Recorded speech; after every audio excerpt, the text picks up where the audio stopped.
दिल्ली हादसे पर एक्शन में है दिल्ली सरकार। बिल्डिंग मालिक को गिरफ्तार किया जाएगा। मंत्री आशीष सूद ने इस बात की जानकारी दी। हादसे के दोषियों को बख्शा नहीं जाएगा, आशीष सूद ने एकदम क्लियर कर दिया। बड़ी खबर आपको बता रहे हैं। इससे पहले मुख्यमंत्री रेखा गुप्ता ने भी हादसे पर दुख जताया था, कार्रवाई की बात कही थी। आशीष सूद मंत्री हैं, वो क्या कह रहे हैं इस हादसे के बाद, जरा सुनिए।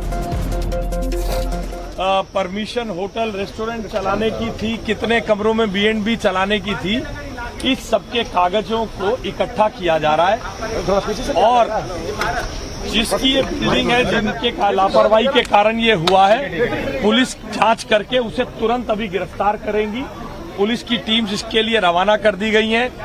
साथ ही साथ डीएम के मातहत सारे एजेंसी, नगर निगम, फायर, बिजली विभाग, पानी का विभाग, आसपास के इस एरिया में ऐसी जितनी इमारतें चल रही हैं जिसमें रही बराबर भी वायलेशन होगी, शाम तक उसकी जांच करके ऐसी सभी इमारतों को सील किया जाएगा। ऐसी कोई भी गतिविधि नगर निगम आदि सबकी डीसी नगर निगम आदि सबको डीएम के मातहत अभी डीडीएम में को साथ में मिलाकर अब तक क्या किया गया? आशीष जी, टिकिंग बॉम्ब था, मेन सड़क पे था, ऐसा भी लीडर दूर था, फॉरेन नेशनल आते होंगे, वेरिफिकेशन होता होगा, पुलिस आती होगी। अब आप बोल रहे हैं करेंगे कितने होटल बंद? इसीलिए जो कब B&B का लाइसेंस को 3, साढ़े 3, 4 साल के लिए वैलिड होता है, कब मिला, कैसे मिला, अभी जो आग के बीच में ना तो मालिक यहाँ है ना कागजात है, विभाग से उन कागजों को देखा जा रहा है। देखिए आपके लिए जो जानकारी अभी है उसके बारे में मैंने आपसे बताया, और एक भी दोषी छोड़ा नहीं जाएगा। एक भी ऐसी अवैध बिल्डिंग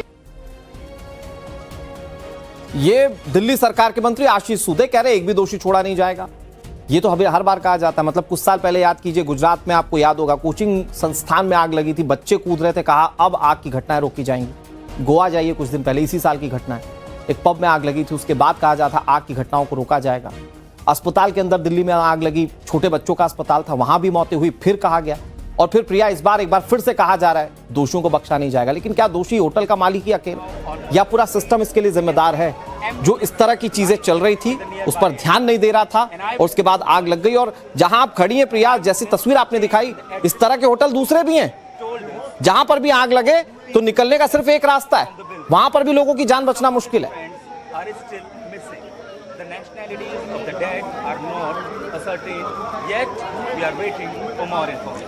यकीनन। और फिर यही सवाल उठता है अनुराग, रह रह करके कि सिर्फ एक को जिम्मेदार क्यों देना, जब लापरवाह पूरा का पूरा सिस्टम। एक बार फिर से हम तस्वीरें जरा दर्शकों को दिखा देते हैं। वही तस्वीर जहां पर आप देखिए एक होटल जो कि पूरी तरीके से खाक हो चुका है, लेकिन एक और तस्वीर अनुराग जो कि सबसे पहले हम दिखा रहे थे, ये दूसरा होटल है ठीक बगल में, और ये दिखाने के लिए काफी है कि किस तरीके से व्यवस्था होती है। आप देखिए इतना पतला रास्ता है, मतलब अगर यहाँ पर कुछ ऐसा हो जाएगा कोई कैसे निकलेगा? यहाँ पर इतना पतला रास्ता, और यही एंट्री है, यही एग्जिट है। ऐसे ऐसे होटल्स ना जाने दिल्ली में कितने ज्यादा होते हैं, कितने ज्यादा होटल्स होते हैं, कितने ज्यादा कोचिंग इंस्टीट्यूट होते हैं। सबसे बड़ी बात है कि देश की राजधानी दिल्ली में अगर सिर्फ इसी साल की हम बात करें 2026 की, तो अलग अलग घटनाओं में 6 महीनों में 66 लोगों की जान जा चुकी है। हर एक आंकड़ा ये सवाल पूछता है प्रशासन से, सिस्टम से, कि आखिरकार ऐसे होटल्स का संचालन क्यों हो रहा है, कोई क्यों नहीं कार्रवाई करता? क्योंकि अगर कार्रवाई करता तो तस्वीर बदल जाती है। आप सोचिए, इसका यहाँ पर निर्माण चल रहा था, पूरा कंस्ट्रक्शन हुआ होगा, कोई नहीं आया, ये अच्छे तरीके से चल रहा था, यहाँ पर लोग आते थे, लोग स्टे कर रहे थे, बाकायदा शादी समारोह भी हो रहा था। किसी को कानों कान तक भनक नहीं लगी कि वहाँ पर इतनी बड़ी लापरवाही है। किसी को ये तक नहीं मालूम पड़ा कि भाई वहाँ पर एग्जिट और एंट्री का रास्ता नहीं है।